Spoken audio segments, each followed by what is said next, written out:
Bertemu lagi dengan video dari Mathemanesos bersama saya Hendriantoli. Pada video ini kita akan melihat contoh soal solusi coin row problem memakai dynamic programming.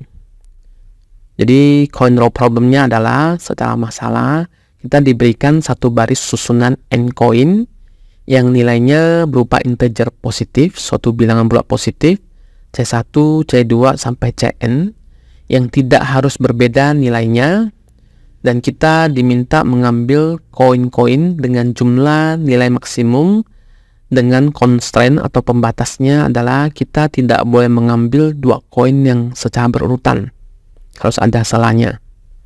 Contohnya kita diminta memecahkan coin row problem ini dengan koinnya adalah C sama dengan 5, 1, 2, 10, 6, 2 dengan n-nya 6, ada 6 buah koin. Jadi secara visual kita gambarkan kita mempunyai 6 buah koin yang disusun dalam satu baris, coin row, koin dalam satu baris.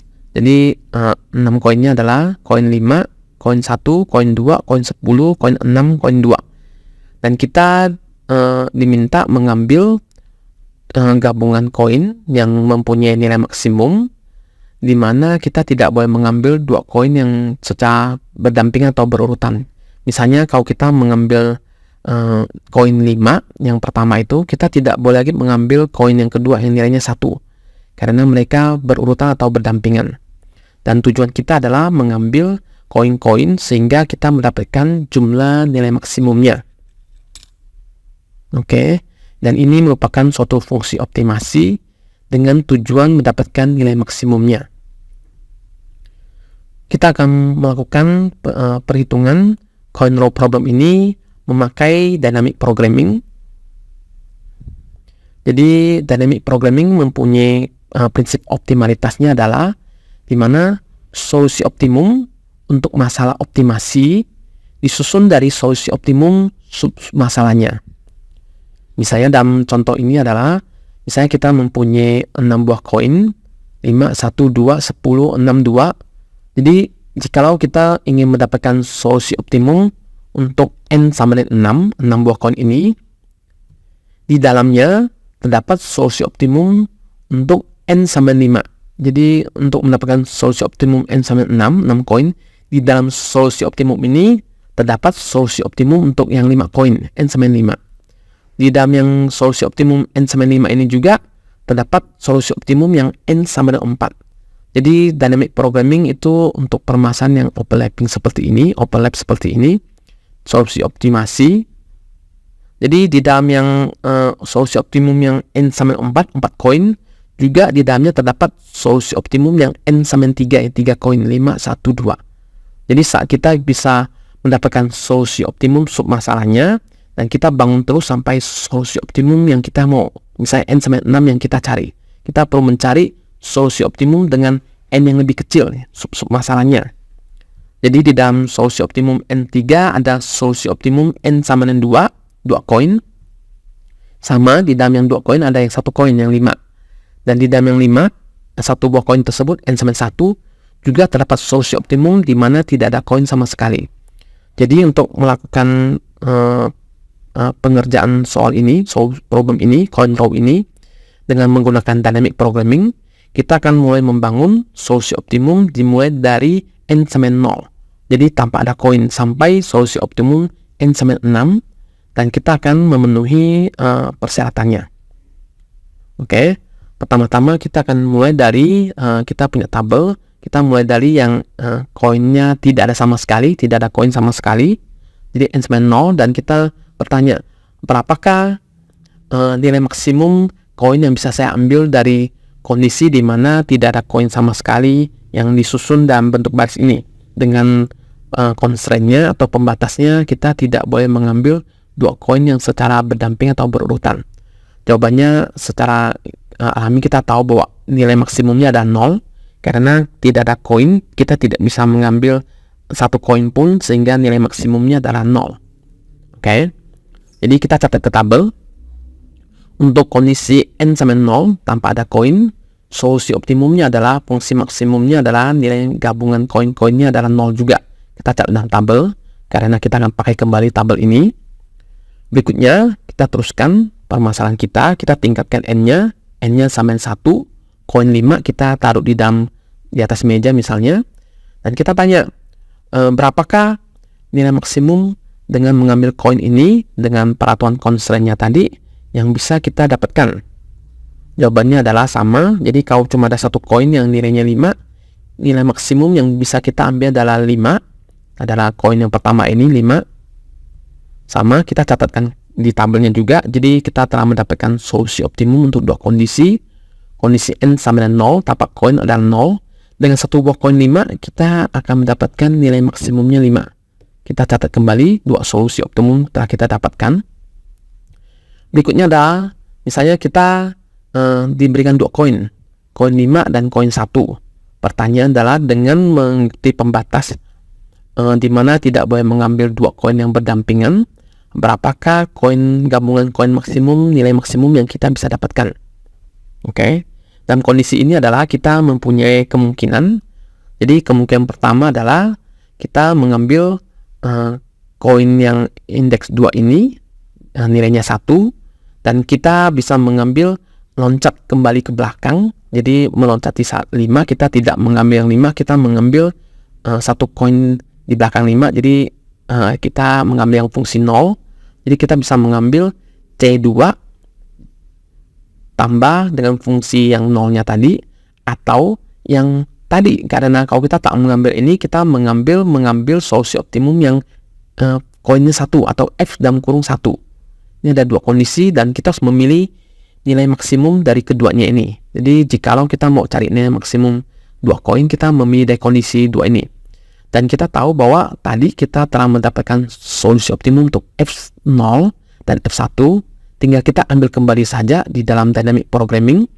Jadi kita tuliskan, jikalau kita mengambil pilihan pertama, kita perlu memilih C2-nya adalah 1, ditambah dengan F0-nya. F0-nya tadi adalah 0, jadi 1 tambah 0 adalah 1. Ataukah kita memilih kemungkinan kedua, kita meneruskan yang mengambil yang koin 5, jadi F1. Dan F1 solusinya maksimumnya adalah 5. Jadi kita ambil kembali nilai 0 dan 5 ini ke dalam perhitungan untuk kondisi 2 koin ini. Kita perlu menentukan yang maksimum mana, apakah yang 1 tambah 0 ataukah yang 5. Kita tahu bahwa yang maksimum dari dua kondisi ini adalah 5. Jadi untuk kondisi 2 koin, kita dapatkan bahwa solusinya adalah kita mengambil solusi optimum dari F1-nya. Yang tadi yang telah kita dapatkan yang 5. Hasil ini kita catatkan kembali ke tabel.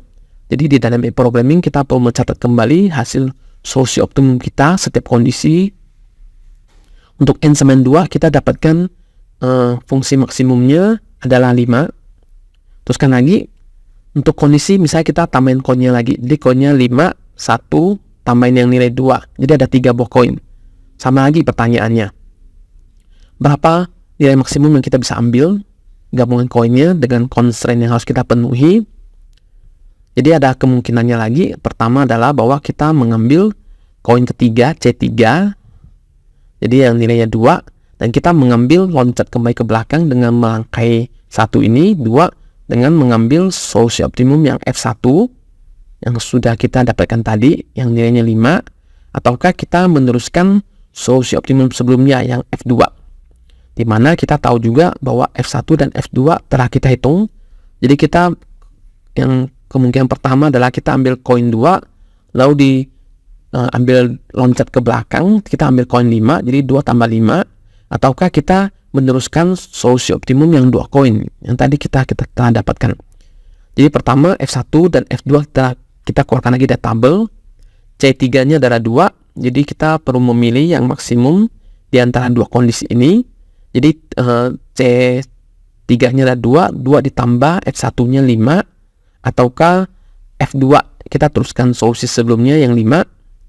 Oke, kita memilih, ternyata tahu bahwa maksimumnya 2 tambah 5 ada 7, ataukah 5, kita tentu aja akan pilih yang 7. Jadi untuk kondisi 3 koin ini, kita mengambil koin C3 yang nilainya 2 ditambah dengan solusi yang F1 yang 5 itu. Jadi 2 ditambah 5 itu lebih maksimum daripada kita meneruskan solusi yang F2-nya. Kembali lagi, kondisi yang N-3 ini kita catat ke tabel. Jadi untuk N-3 maksimumnya ada 7 Fn-nya. Teruskan lagi, andai kata kita diberikan 4 buah koin, 5, 1, 2, 10. Sama lagi, kita gimana cara memecahkannya? Pertama-tama, kita mempunyai pilihan. Pilihan pertama adalah kita mengambil koin C4 ini, nilainya 10 ini, kita tambahkan dengan solusi optimum yang meloncati 2, jadi solusi optimum F2-nya yang telah kita dapat sebelumnya, ataukah kita meneruskan solusi optimum F3-nya yang sebelumnya. Jadi ada panah biru ataukah yang merah. Jadi kalau biru berarti 10 ditambah 5 di 4 sama indeks 2 ini, ataukah kita meneruskan solusi optimum yang sebelumnya yang F3. Sama lagi, kedua solusi optimum ini telah kita dapatkan sebelumnya, kita keluarkan lagi dari tabel. Jadi C4 ditambah F2, F2-nya ada 5, ataukah F3 yang 7. Manakah yang lebih besar?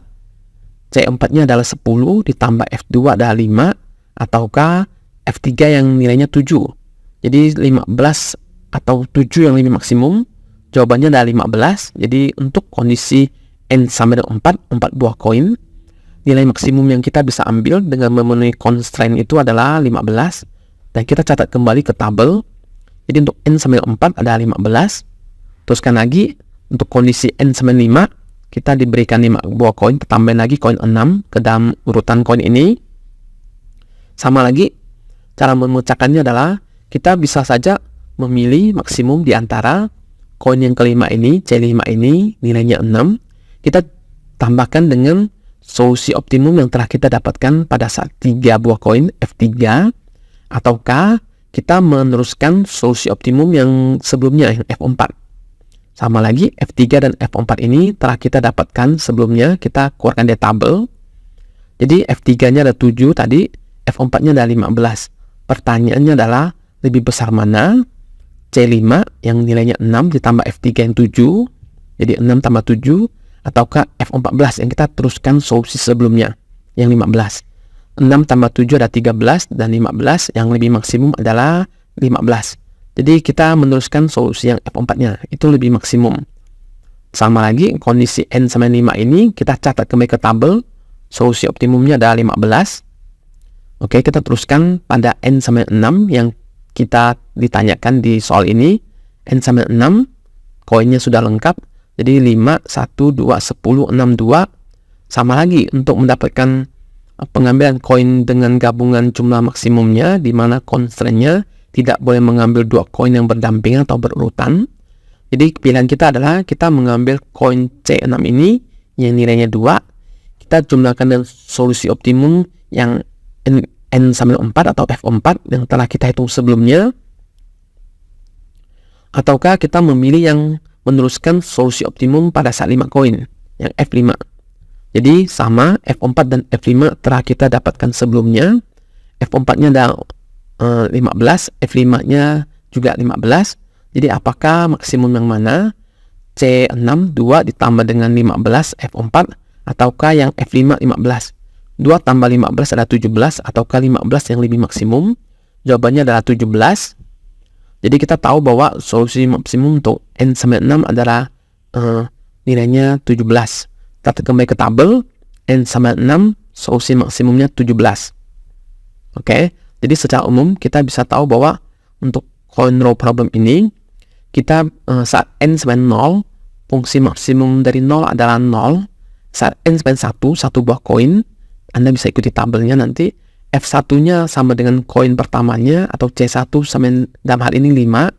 Untuk N lebih besar sama 2, untuk 2 koin atau seterusnya. Fn-nya itu sama dengan kita memilih maksimum di antara Cn-nya ditambah dengan solusi optimum atau F dari N kurang 2. Karena kita loncat 2 koin ke belakang, kita tidak boleh mengambil 1 koin di belakang kita. Ataukah kita meneruskan yang solusi Fn kurang 1, yang solusi sebelumnya yang telah kita dapatkan. Ini adalah formula atau bentuk perhitungan umum untuk coin row problem ini. Oke, jadi kita bisa teruskan dari yang indeks nolnya juga, yang 0 koin juga kita bisa pakai kondisi ini. Jadi kita dapatkan nilai maksimum pengambilan koin untuk N sama 6 koin atau F6 ada 17. Pertanyaan berikutnya adalah koin-koin mana sajakah yang kita ambil untuk mendapatkan nilai 17 ini? Cara melakukannya adalah kita menggunakan backtrace atau trace kembali perhitungan kita. Jadi pertama-tama kita mulai dari angka 17. 17 ini kita dapatkan dari C6. Jadi kita tahu bahwa koin 2 yang C6 ini kita ambil. Tapi karena kita ambil koin 2 ini berarti kita tidak mengambil yang C5 yang 6. Kita tidak ambil itu. Kita dari F6 ini kita loncat ke F4. Karena kita mengambil solusi F4 kita tambahkan dengan C6. Jadi kita teruskan dari 17 2 jadi 15. Nah, solusi yang F4 ini 10 kita ambil. Jadi C4 nya yang 10 kita ambil, 10 2 sudah kita ambil. Dan kita tahu bahwa karena kita mengambil F4 ini, solusi maksimum F4 ini 10 ini kita mengambilnya dari yang F2 yang 5. Jadi kita meloncati C3 nya, koin 2 ini kita tidak ambil. Jadi koin 2 ini, lalu koin 2 ini juga tidak kita ambil karena sebenarnya di F2 ini kita meneruskan dari yang F1 nya, koin yang pertama yang C5 ini.